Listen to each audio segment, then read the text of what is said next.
Kondisi debit Bendungan Baru Pamarayan, di Desa Panyabrangan, Kecamatan Cikesal, Kabupaten Serang Provinsi Banten, turun drastis. Hal itu merupakan dampak musim kemarau yang terjadi berkepanjangan atau cuaca ekstrim El Nino. Pantauan Kabar Banten, kondisi bendungan sudah terlihat surut dan sedimentasi tanah yang ada di tengah bendungan pun sudah terlihat timbul ke permukaan. Sementara itu, di sekitar bendungan, terdapat satu alat berat yang sedang dioperasikan untuk membersihkan bendungan dari eceng gondok, yang mana alat berat tersebut juga beroperasi sejak pagi sampai siang hari. Pengawas Bendungan Baru Pamarayan, Bapak Andrianto Soekarno mengatakan, saat ini kondisi debit bendungan itu turun drastis. Bahkan kiriman dari Kabupaten Lebak juga berkurang.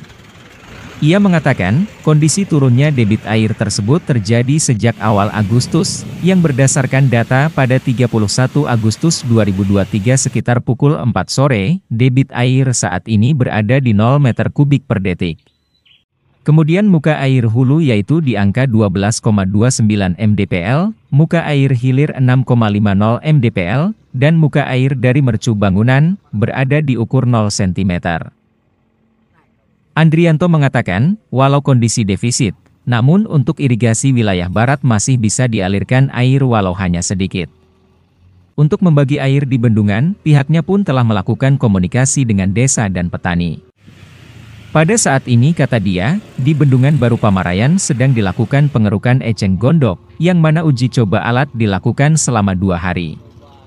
Ia mengatakan, berdasarkan informasi dari Badan Meteorologi, Klimatologi dan Geofisika atau BMKG, bahwa seluruh wilayah Provinsi Banten telah memasuki musim kemarau, ditambah lagi fenomena El Nino yang intensitasnya moderat masih aktif dan diperkirakan masih berlangsung hingga awal tahun 2024. Sehingga berkurangnya curah hujan pada musim kemarau yang dipengaruhi oleh cuaca ekstrim El Nino moderat, berpotensi mengakibatkan kekeringan meteorologis dan diperkirakan masih berlangsung hingga akhir Oktober 2023.